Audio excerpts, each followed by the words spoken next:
Livro Os Mensageiros. Espírito André Luiz. Médium Francisco Cândido Xavier. Capítulo 7. A queda de Otávio. A ausência de Aniceto deu ensejo à palestra interessante. Formaram-se grupos de conversação amiga.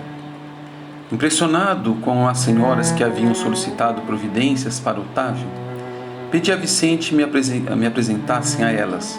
Não que se movesse curiosidade menos digna, mas desejo de alcançar novos valores educativos sobre a tarefa mediúnica que a palavra de Telésforo me fizera sentir em tons diferentes. O amigo a atendeu de boa mente. Em breves momentos, não me achava tão só à frente das irmãs Isaura e Isabel, mas o próprio Otávio, um pálido senhor que aparentava 40 anos. Também sou principiante aqui, expliquei. E minha condição é a do médico falido nos deveres que o Senhor lhe confiou. Otávio sorriu e respondeu: possivelmente. O meu amigo terá a seu favor o fato de haver ignorado as verdades eternas do mundo. O mesmo não ocorre comigo. Ai de mim! Não desconheceu o roteiro certo que o Pai me designava para as lutas na terra. Não possuía títulos oficializados de competência. Entretanto, dispunha de considerável cultura evangélica, coisa que para a vida eterna é de maior importância que a cultura intelectual, simplesmente considerada. Tive amigos generosos do plano superior que se faziam visíveis aos meus olhos. Recebi mensagens repletas de amor e sabedoria, e, no entanto, caí mesmo assim, obedecendo à imprevidência e à vaidade. As observações de Otávio impressionavam-me vivamente. Quando no mundo eu não tivera contato especial com as escolas espiritistas, experimentava certa dificuldade para compreender tudo quanto ele desejava dizer. Ignorava a extensão das responsabilidades mediúnicas, respondi.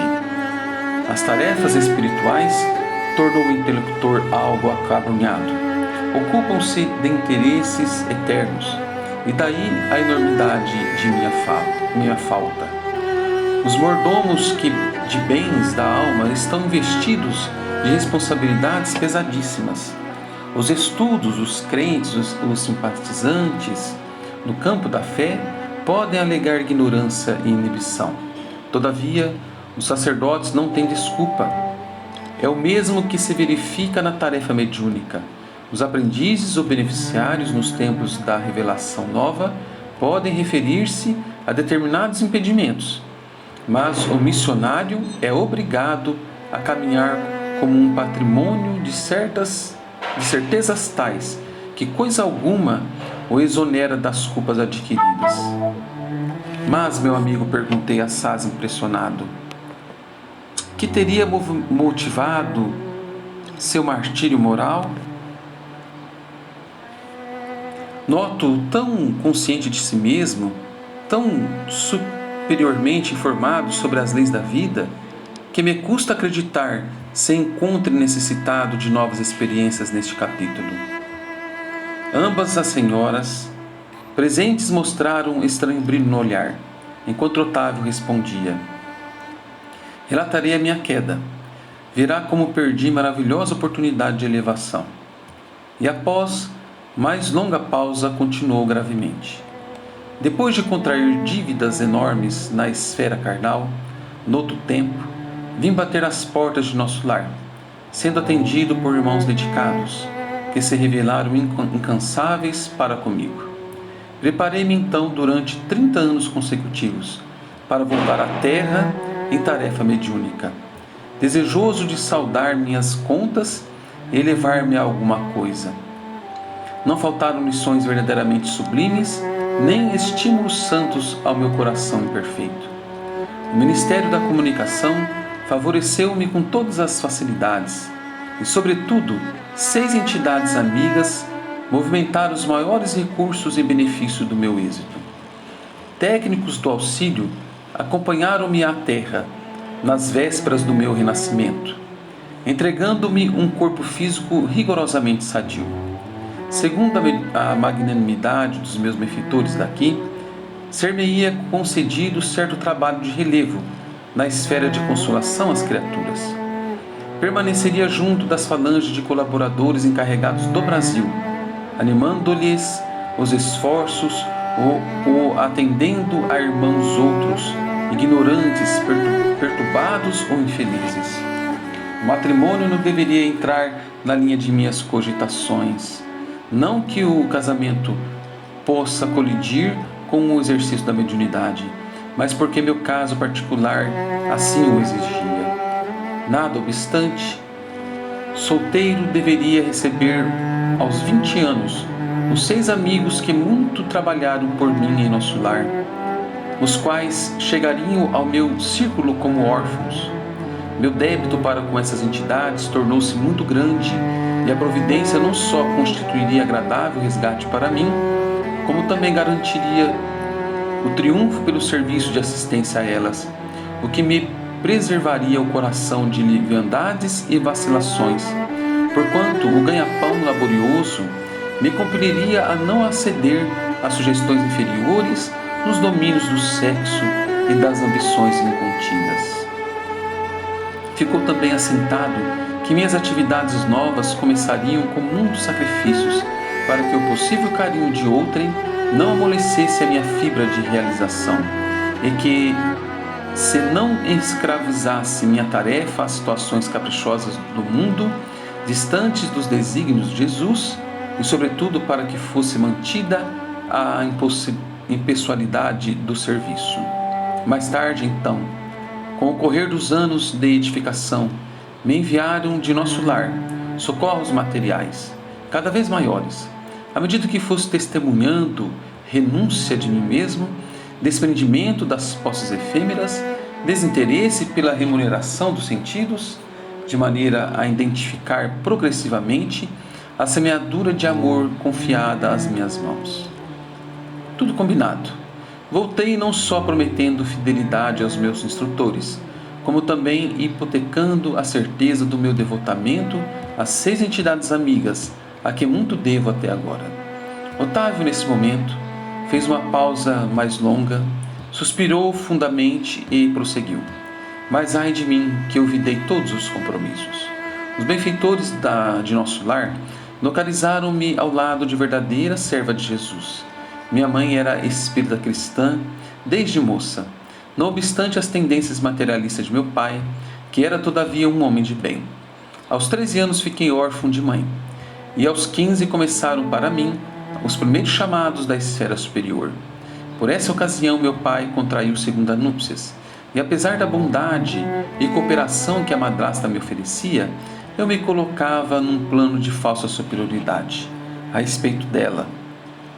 Em vão, minha genitora endereçou do invisível apelos sagrados ao meu coração.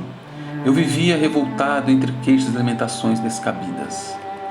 Meus parentes conduziram-me a um grupo espiritista de excelente orientação evangélica, onde minhas faculdades poderiam ser postas a serviço dos necessitados e sofredores. Entretanto, faltavam-me qualidades de trabalhador e companheiro fiel. Minha negação em matéria de confiança nos orientadores espirituais e acentuado pendor para a crítica dos atos alheios compeliam-me a desagradável estacionamento. Os beneméritos amigos do invisível estimulavam-me ao serviço, mas eu duvidava deles com a minha vaidade doentia, e como prosseguissem aos apelos sagrados, por mim interpretados como alucinações, procurei um médico que me aconselhou experiências sexuais. Completara então 19 anos e integrei-me desenfreadamente ao abuso de faculdades sublimes. Desejava conciliar a força, o prazer delituoso e o dever espiritual, aliando-me cada vez mais dos ensinos evangélicos que os amigos da esfera superior nos ministravam. Tinha pouco mais de 20 anos, quando meu pai foi arrebatado pela morte. Com a triste ocorrência, ficavam na orfandade 6 crianças desfavorecidas, porquanto minha madrasta, ao se consociar com o meu genitor, lhe trouxera para a tutela 3 pequeninos. Em vão, Implorou-me socorro a pobre viúva. Nunca me dignei a aceitar os encargos redentores que me estavam destinados. Após 2 anos de segunda viuvez, minha desventurada madrasta foi recolhida a um leprosário. Afastei-me então dos pequeninos órfãos, tomado de horror.